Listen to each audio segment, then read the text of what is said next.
Today's video will demonstrate the 4 types of unit test doubles. Hello, I'm James Helfrich. Unit tests are software tests designed to exercise only a single function or method in isolation of the rest of the program. Well, how do you do that when one class is related or dependent upon another class? Well, the answer is we create a double. This video will explain doubles and how to utilize them to isolate functions or methods for unit tests. We'll start with the definition of a double. Now, the subject is the method or class under test, and sometimes it has dependencies upon a principal.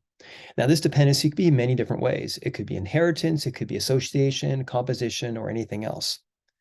A double is something that stands in for the principal, so the principal itself is not being tested. There are 5 types of doubles. The first type is a dummy. A dummy is a double that's just a placeholder. Every method in the dummy asserts false to guarantee that it's never been called. A fake simulates a principal, but avoids complex operations that we don't want to exercise during the unit tests.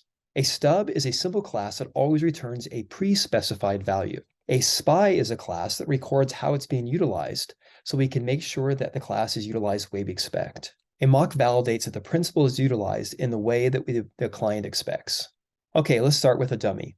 A dummy is an empty class that contains the same interface as the principal, but asserts if any are called. For an example, I have a class called direction.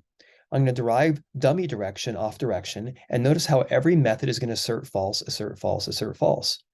Therefore, if any of the methods get called differently than I expect, we'll get notified right away. This begs the question, why would I ever use a dummy? Well, sometimes we have a dependent class that we don't expect to be utilized. Well, the dummy will validate that. But perhaps the most common use of a dummy will be revealed later on when we learn about other types of doubles. A fake is a double that stands in for a principal but avoids complex or expensive or undesirable operations. For an example, let's say the principal does file I/O or display stuff on the screen. We don't want those things to happen during the unit test, so we'll make a fake that does everything that the principal does, except it doesn't do those expensive operations. For an example, I have a board which represents a checkerboard. I have 3 types of checkers on it: white, black, and nothing. Now, rather than having an 8x8 array of pieces, I'm going to have an 8x8 array of chars, and I'm only going to have 1 of 3 values, blank, W, or B. The fake board allows me to validate the board behaves like a normal checkerboard without having to depend upon the piece class or something else to be more complicated. A stub is perhaps the most commonly used double. A stub always returns a fixed output. There are 2 variations of this, a responder and a saboteur. The responder always returns a single output every single time it's called, so therefore it doesn't rely upon its member variables or its state in any capacity. This way you can get the responder to behave the way you expect without relying upon any of the principal's functionality. The saboteur only throws exceptions or other error messages so we can exercise error states. For an example, here I have a class called direction. Now I have a dummy direction as well. Remember, the dummy is going to assert false whenever it's being used.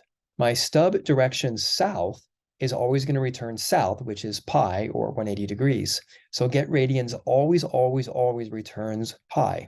This makes it really useful when creating unit tests because we can set up our fixture in a very reliable way. Now, a spy is a double which monitors how the subject utilizes the principal. It basically does everything a normal class does, except it also records its operations. So let's say, for an example, I want to test a sort algorithm. Well, the sort algorithm is going to find the right location for an element by using the comparison operator and the assignment operator. So my spy value will implement the greater than operator and the assignment operator, but every time a greater than operator is called, I will say compare plus plus, and every time the assignment operator will say assign plus plus. And this allows me to count how many times the value is being utilized. So at the end, I can make sure that the algorithm is utilized the way I expect. Perhaps the most difficult double to understand is the mock. A mock is designed to monitor behavior rather than state. In other words, I want to make sure that a given class gets called in a certain order. I want to say operation 1 gets called, and operation 2, then operation 3, and it must be in that order. So I'm not just recording that the operation gets called, that would be spy, but the specific order is also being monitored. For an example, let's say I'm working with a file method, I must open, then read, and then close.